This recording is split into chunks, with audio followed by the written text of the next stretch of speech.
जय श्री कृष्ण भक्तों, श्रीमद् भागवत महापुराण के चतुर्थ स्कंद का सप्तम अध्याय आपकी समक्ष प्रस्तुत किया जा रहा है। जैसा कि छठे अध्याय में ब्रह्मादि देवता भगवान शंकर जी के कैलाश में पहुंचते हैं और भगवान शंकर जी से निवेदन करते हैं, भगवान यज्ञ की पूर्ति होना आवश्यक है। विखंडित जो यज्ञ है, विखंडित यज्ञ का किसी तरह उसकी पूर्णता को प्राप्त होना आवश्यक है, क्योंकि यज्ञ से ही सब कुछ प्राप्त होता है। जिस यजमान के द्वारा यज्ञ आरंभ हुआ था, उस यजमान को भी पुनर्जीवित कर दिया जाए और उसी के हाथों यज्ञ की पूर्णता हो। बस आप हमारे ऊपर कृपा करें। मैत्री जी महाराज विदुर जी से कहते हैं, इत्यजेनानुनीतेन भवेन परितुष्यता अभ्यधायि महाबाहो प्रहस्य श्रूयतामिते। हे विदुर जी, ब्रह्मा जी के इस प्रकार प्रार्थना करने पर भगवान शंकर ने प्रसन्नता पूर्वक हंसते हुए कहा। भगवान कहते हैं, नाघं प्रजेश बालानां वर्णयेनानुचिन्तये देवमाया विभूतानां दंडस्तत्र धृतो मया। भगवान कहते हैं, ब्रह्मा जी, मैं बच्चों की बातों पर ध्यान नहीं देता। बच्चे कई बार उस शरारत पूर्ण व्यवहार से उपद्रव मचाते हैं, बड़ों को नुकसान भी पहुंचाने की चेष्टा करते हैं, किंतु बच्चे तो बच्चे ही होते हैं। और मैं देवों का देव महादेव, मैं दक्ष जैसे बच्चों की बातों पर ध्यान दूंगा तो कैसे चलेगा। यदि दक्ष का शिरच्छेदन हुआ है तो उसी के कर्म के परिणाम स्वरूप उसे दंड मिला है, और ऐसे अभिमानियों को दंड देने के लिए ही एक तरह से मैंने दंड धारण किया है। दक्ष प्रजापति का सिर जल गया है, इसलिए उनके बकरे का सिर लगा दिया जाए। भगदेव मित्र देवता के नेत्रों से अपना यज्ञ भाग देखें। भगवान शंकर जी ने जो व्यवस्था दी है वो बता रहे हैं। और जो पूषा हैं, जिनके दांत तोड़ दिए गए थे, कहते हैं वो यजमान के दांतों से भक्षण करें, अर्थात स्वयं अपने दांतों में इतनी शक्ति नहीं होगी। इन यजमानों के द्वारा चबाए हुआ जो भोजन है उसको ही ग्रहण कर लें, और अन्यान्य जो देवताओं के अंग प्रत्यंग हैं वो भी स्वस्थ हो जाएं। यहाँ पर आगे बताया कि आध्वर्य आदि यागिकों में से जिनकी भुजाएं टूट गई हैं,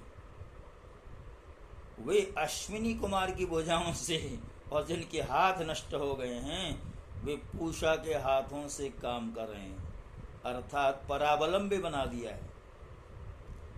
भृगु जी के बकरे की सी दाढ़ी मूंछ हो जाए।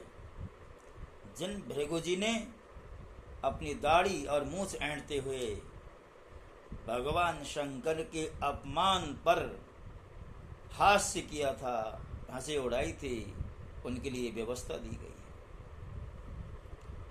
मैत्री जी कहते हैं, विदुर जी, तब भगवान शंकर के वचन सुनकर सब लोग प्रसन्न चित्त से धन्य धन्य कहने लगे, और सभी देवता और ऋषियों ने महादेव जी से दक्ष की यज्ञशाला में पधारने की प्रार्थना की। तब वे उन्हें तथा ब्रह्मा जी को साथ लेकर के वहां गए। वहां जैसा जैसा भगवान शंकर ने कहा था उसी प्रकार सब कार्य करके उन्होंने दक्ष की धड़ से यज्ञ पशु का सिर जोड़ दिया। सिर जुड़ जाने पर रुद्रदेव की दृष्टि पड़ते ही दक्ष तत्काल सोकर जागने के समान ची उठे और अपने सामने भगवान शिव जी को देखा। दक्ष का शंकर द्रोह की कालिमा से कलुषित हृदय उनका दर्शन करने से शरदकालीन सरोवर के समान निर्मल हो गया। उन्होंने महादेव जी की स्तुति करनी चाहिए, किंतु मरी हुई बेटी सती का स्मरण हो आया, कंठ अवरुद्ध हो गया, आंखों में आंसू भर आए, मुख से एक भी शब्द ना निकल सका।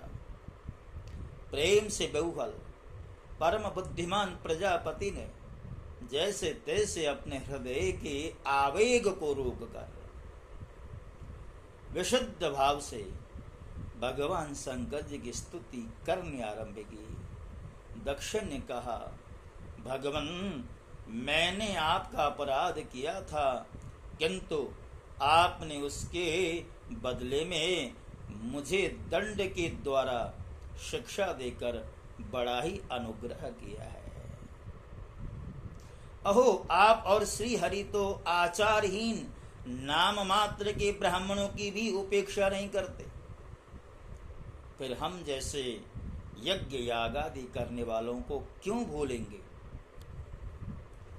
हे प्रभु, आपने ब्रह्मा होकर सबसे पहले आत्म तत्व की रक्षा के लिए अपने मुख से विद्या, तप और व्रतादि की धारण करने वाले ब्राह्मणों को उत्पन्न किया है। जैसे चरवाहा लाठी लेकर गौओं की रक्षा करता है, उसी प्रकार आप उन ब्राह्मणों की सब विपत्तियों से रक्षा करते हैं। मैं आपके तत्व को नहीं जानता था, इसी से मैंने अब भरी सभा में आपको अपने वाग बाणों से बेधा था, किंतु आपने मेरे उस अपराध का कोई विचार ही नहीं किया। मैं तो आप जैसे पूज्यतम महानुभावों का अपराध करने के कारण नरकादि नीच लोकों में गिरने वाला था, परंतु आपने अपनी करुणामयी दृष्टि से मुझे उभार लिया। अब भी आपको प्रसन्न करने योग्य मुझ में कोई गुण नहीं है, बस आप अपने ही उदारता पूर्ण व्यवहार से मुझ पर प्रसन्न हो। मैत्री जी कहने लगी, विदुर जी, आशुतोष शंकर से इस प्रकार अपना अपराध क्षमा कराकर दक्ष ने ब्रह्मा जी के कहने पर उपाध्याय, ऋत्विज आदि की सहायता से यज्ञ पुनः आरंभ किया। तब ब्राह्मणों ने यज्ञ संपन्न करने के उद्देश्य से रुद्रगण संबंधी भूत पिशाचों के संसर्ग जनित दोष की शांति के लिए 3 पात्रों में विष्णु भगवान के लिए तैयार किए हुए पुरोडाश नामक चरु का हवन किया।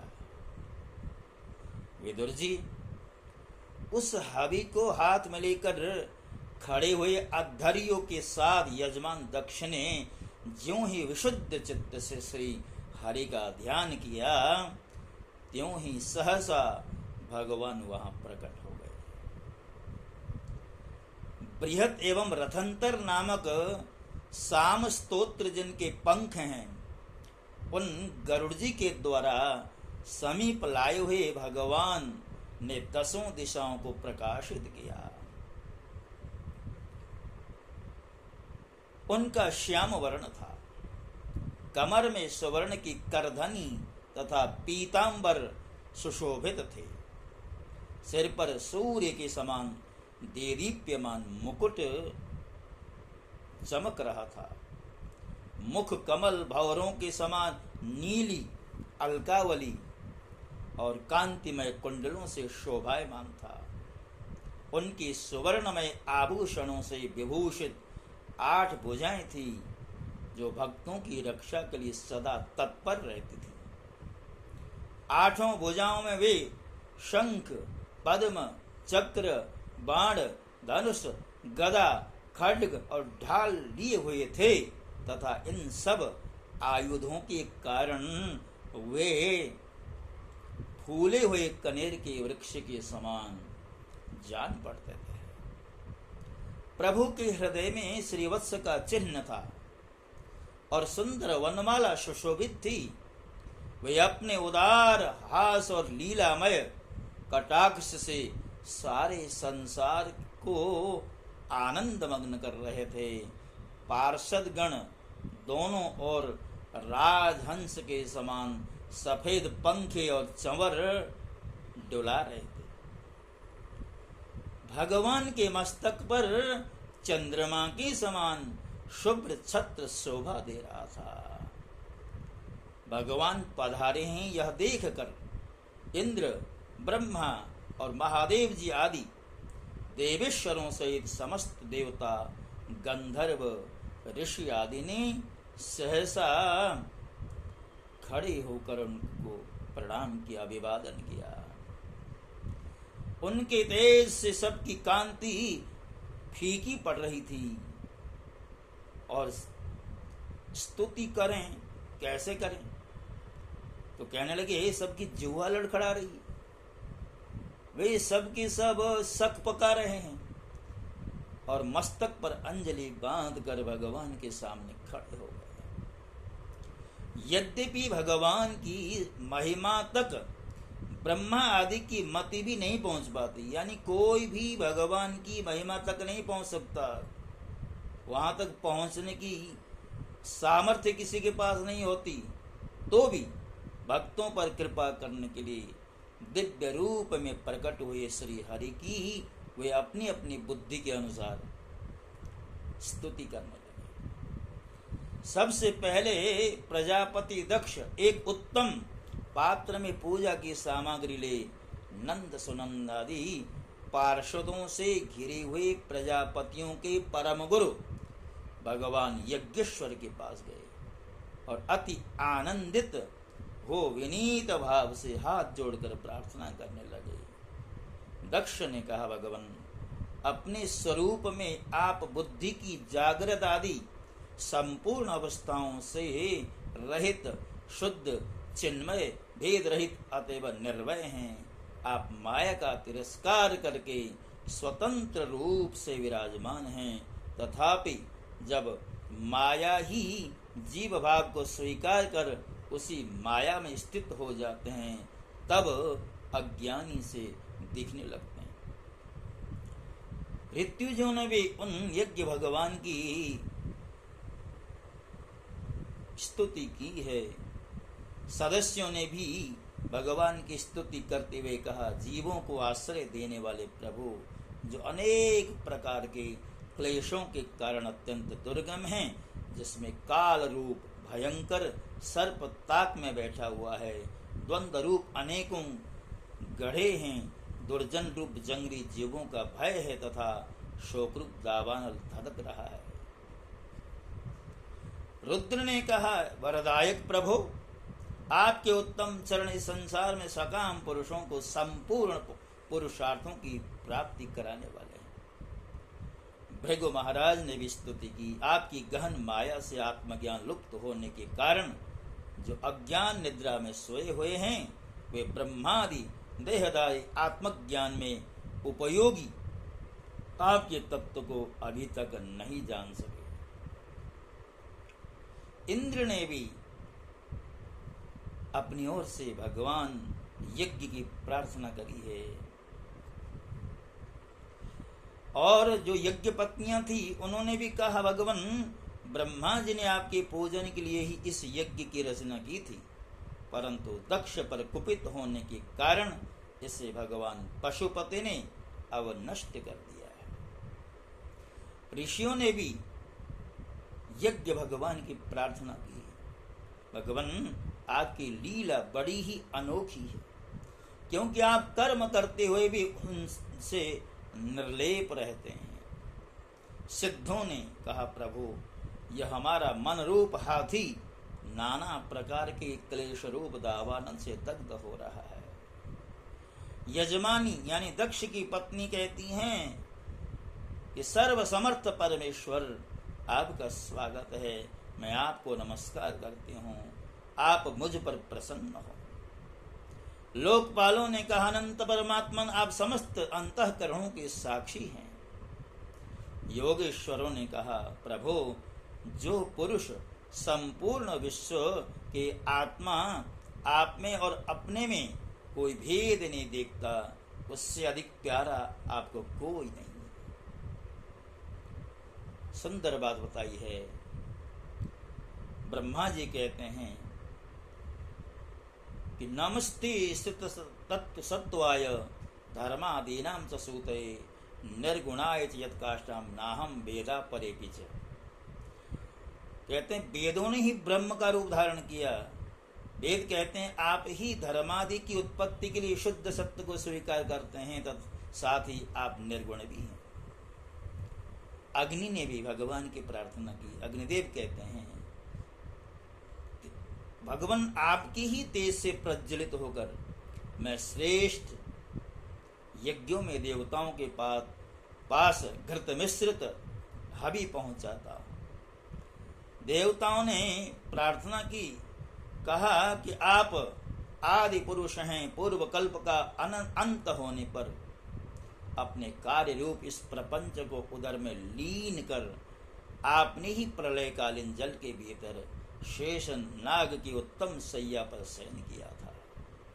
गंधर्वों ने अपनी ओर से स्तुति की, विद्याधरों ने स्तुति की, ब्राह्मणों ने कहा कि आप ही यज्ञ हैं, आप ही हवि हैं, आप ही अग्नि हैं, स्वयं आप ही मंत्र हैं, आप ही समिधा हैं, कुशा और यज्ञ पात्र हैं। सुंदर बात बताई है। हे वेद मूर्ति, आप प्रसन्न हो।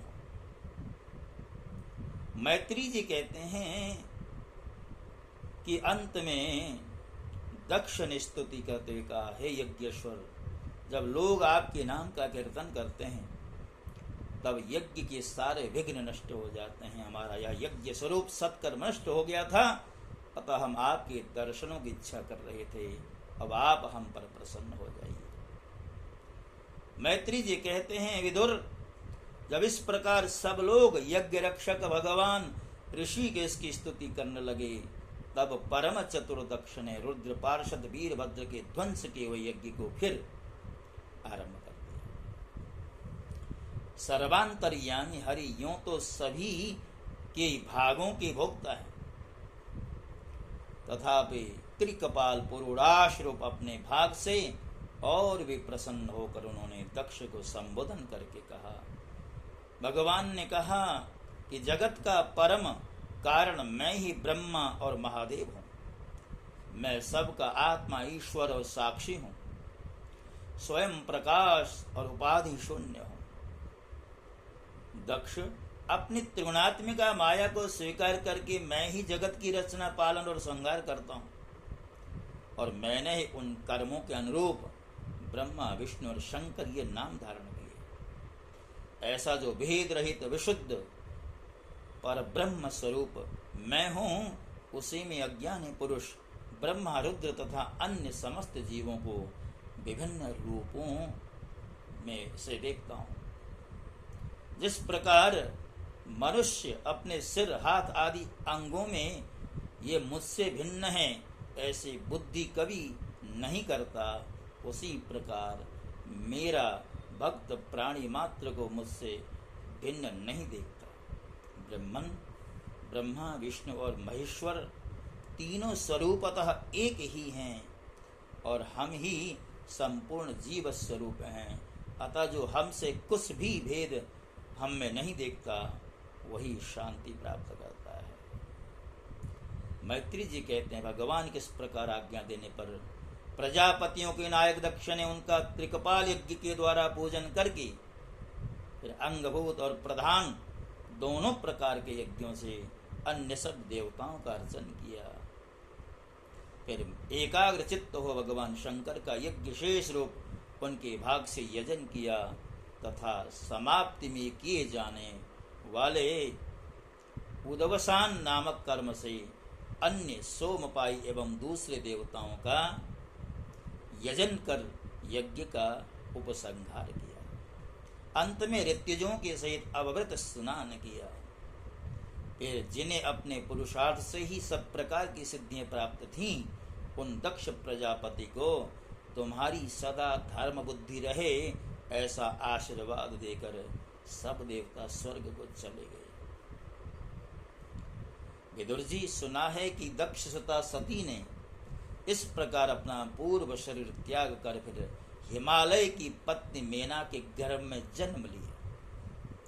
जिस प्रकार प्रलय काल में लीन हुई शक्ति सृष्टि के आरंभ में फिर ईश्वर का ही आश्रय लेती है, उसी प्रकार अनन्य परायणा श्री अंबिका जी ने उस जन्म में भी अपने एकमात्र आश्रय और प्रियतम भगवान शंकर को का ही वर्ण किया। महादेव जी का यह पावन चरित्र यश और आयु को बढ़ाने वाला है, पाप पुंज को नष्ट करने वाला है। जो पुरुष भक्ति भाव से इसका नित्य प्रति श्रवण और कीर्तन करता है, वह अपनी पाप राशि का नाश करता है। अर्थात भगवान शंकर जी कल्याण करने वाले देवता है। भगवान से बैर लेकर के उनके प्रति शत्रु बुद्धि रख करके दक्ष ने महान कष्ट को आमंत्रित किया था, किंतु पुनः भगवान की शरण में जाकर के ही उसको शांति प्राप्त हुई, यज्ञ पूर्ण हो सका। इस प्रसंग से ये बात सिद्ध होती है, जब कहीं भी कोई भी यज्ञ आरंभ हो, यज्ञ में पहले तो प्रयास करना चाहिए कि किसी प्रकार कोई विघ्न ना आए, और कदाचित विघ्न आ जाए, किसी तरह यज्ञ पूर्ण न हो सकने की स्थिति भी आए, तो वहाँ पर प्रयास करना चाहिए किसी तरह यज्ञ पूर्ण हो। तो भक्तों, आज का जो एपिसोड है सामान्य अन्य एपिसोडों से थोड़ा लंबा हो गया है। मैं अपनी बातों को इसमें कम जोड़ता हुआ आज इस अपलोड को यहीं पर रोक रहा हूँ, और आपसे पुनः निवेदन करता हूँ कि जिनके पास भी मेरे यहाँ यह कंटेंट पहुँच रहा है, देखिए, जिन्होंने सब्सक्राइब कर लिया है वो तो बहुत ही धन्यवादी हैं, किंतु कई बार कंटेंट पहुँच तो जाते हैं, किंतु हम क्या करते हैं कि अब किसी की भी यूट्यूब में कोई प्रसंग आते हैं तो हम स्क्रॉल करते हुए उनको सरकाते रहते हैं। मैं आपसे एक ही निवेदन करूंगा कि आप अवश्य में मेरे चैनल को सब्सक्राइब कर दीजिए, लाइक का बटन दबा दीजिए। देखिए, हो सकता है कि ये विषय आपके लिए उतना रुचिकर न हो, किंतु इससे मुझे लाभ मिलने वाला है और मेरा उत्साह वर्धन होने वाला है। देखिए, श्रीमद् भागवत जैसा विशाल ग्रंथ जिसमें 335 अध्याय हैं, आरंभ से लेकर के अब तक जो है करीबन 70 अध्याय आपके सामने रखे जा चुके हैं, और बाकी लंबी यात्रा जो है शेष है, वो भी पूरी हो, इसके लिए आपका सहयोग चाहिए। और सहयोग कोई आर्थिक सहयोग नहीं, अभी तो बस आपने जो है सब्सक्राइब कर देना है और मेरा उत्साहवर्धन करना है। कोई सुझाव देना चाहें तो वो भी स्वीकार्य होगा। और मैं अपनी वाणी को विराम देता हुआ आपसे विदा लेता हूँ। जय श्री कृष्ण।